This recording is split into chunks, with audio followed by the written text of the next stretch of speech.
Hello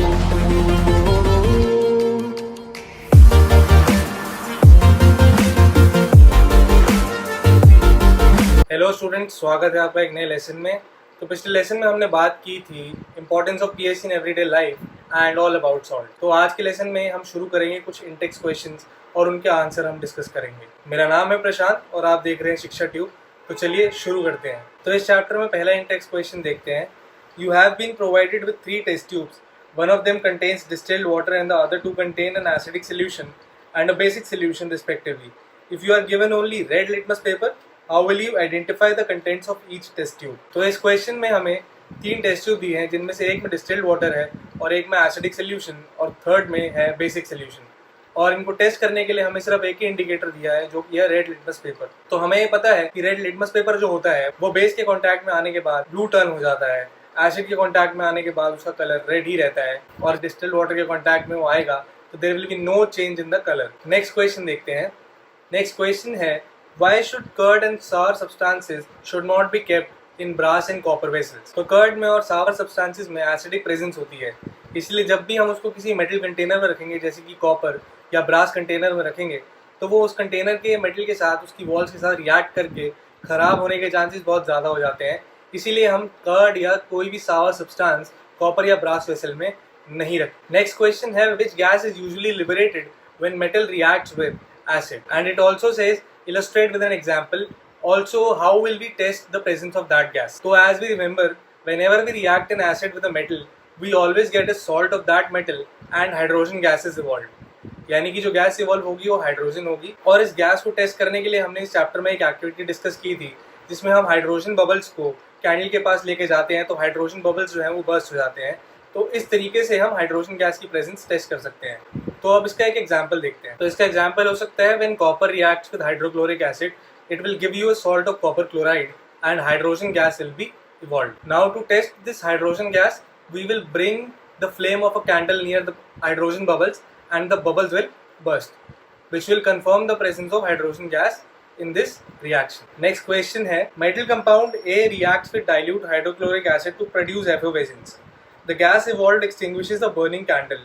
Write a balanced chemical equation for the reaction if one of the compounds form is calcium chloride। यानी कि हमारे पास एक metal compound है और जब वो एसिड के साथ रिएक्ट कर रहा है तो हमें एक सॉल्ट मिल रहा है कैल्शियम क्लोराइड, और उसके साथ इसमें एक ऐसी गैस बन रही है जिससे कि फ्लेम जो है वो बुझ जाती है। तो इसका सोल्यूशन देखते हैं।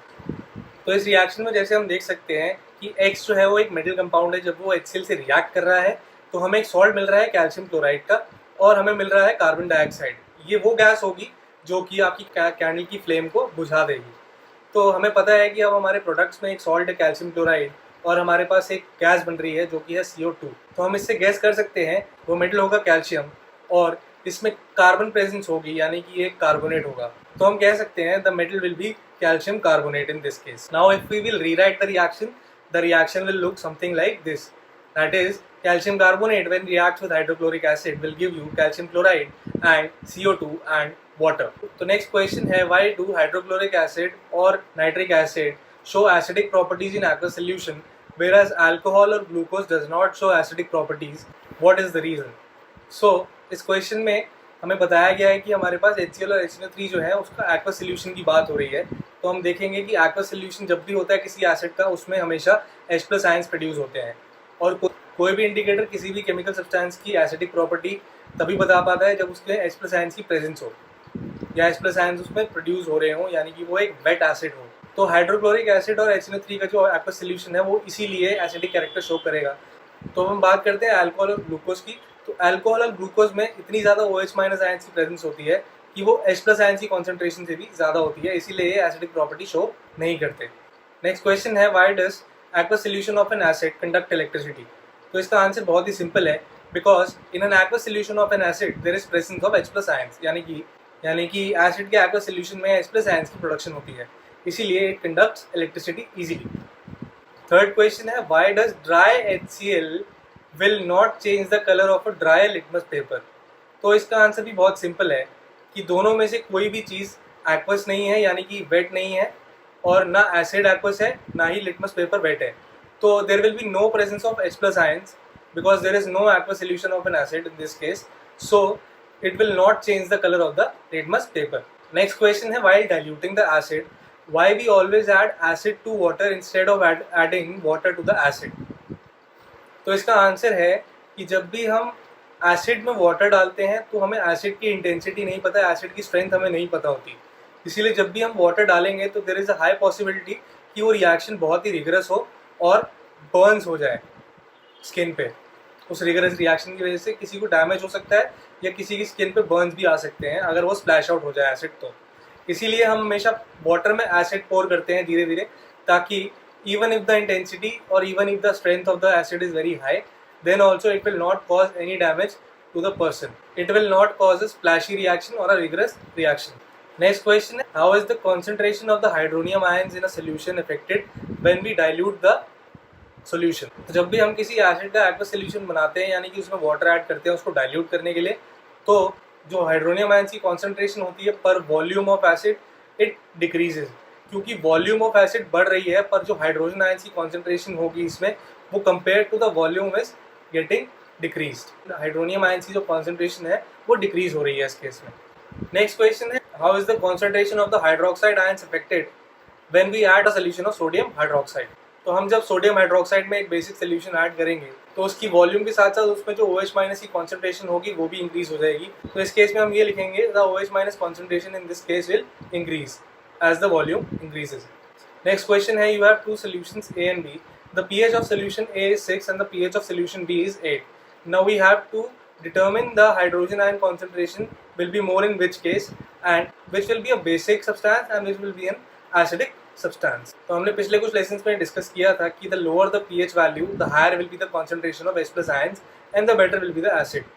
तो इसमें हम देख सकते हैं कि तो इस केस में हम ये कहेंगे कि solution A will have a higher concentration of H plus ions because it has a lower pH as compared to solution B, or B will have a lower concentration of H plus ions as compared to A because the pH value of B is 8, which is more than pH value of A.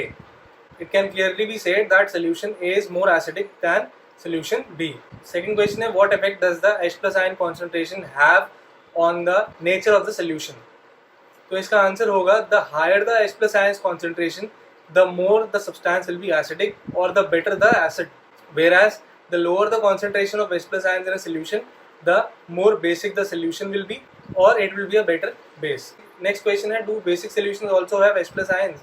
If yes, then why are they basic?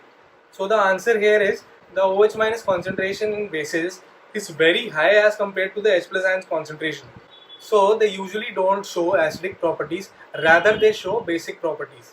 Next question है, under what soil condition will the farmer treat the field with these solutions? And the solutions are quicklime, slaked lime and chalk. तो यहाँ notice करने वाली चीज़ ये है कि ये तीनों सोल्यूशन बेसिक है, तो हम ये कह सकते हैं कि जो फार्मर की फील्ड होगी वो एसिडिक होगी, इसीलिए वो बेस का यूज़ करके उसको pH बैलेंस करने की कोशिश कर रहा है। Next question है, what is the common name of the compound CaOCl2? So the common name for this compound will be bleaching powder. Next question है, name the substance which on treatment with chlorine will give you bleaching powder. So the answer here will be calcium hydroxide, यानी कि slaked lime, यानी कि whenever we treat slaked lime with chlorine, then we will get calcium oxychloride, that is bleaching powder. Name the sodium compound which is used to soften the hardened water. In this case, sodium carbonate or washing soda will be used to soften the hardened water. Next question है, what will happen if we heat sodium hydrogen carbonate, and we also have to give the reaction involved in this case. So whenever we heat sodium hydrogen carbonate, we get sodium carbonate, carbon dioxide and water as product. तो हम इसका reaction लिखते हैं, तो ये होगा इसका reaction, that is NaHCO3 on heating will give you Na2CO3 plus CO2 plus H2O. Next question है, write an equation to show the reaction between plaster of Paris and water. तो इस केस में जो रिएक्शन होगा वो कुछ इस तरह होगा कि calcium sulphate crystal with half water of crystallization will react with 1.5 H2O and give you CaSO4 with 2 water of crystallization, that is gypsum. यानी कि plaster of Paris when react with 1.5 H2O will give you calcium sulfate dot 2 H2O, that is gypsum. तो students, इसी के साथ ही video होती है ख़त्म। अब नेक्स्ट वीडियो में हम बात करेंगे बैक क्वेश्चंस की, यानी कि हम डिस्कस करेंगे बैक क्वेश्चंस के आंसर्स। तो मिलते हैं नेक्स्ट वीडियो में।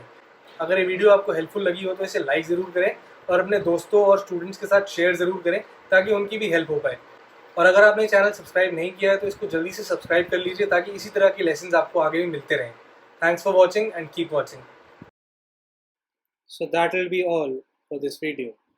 If you have any doubts, you can mail us at newsuccess.8@gmail.com.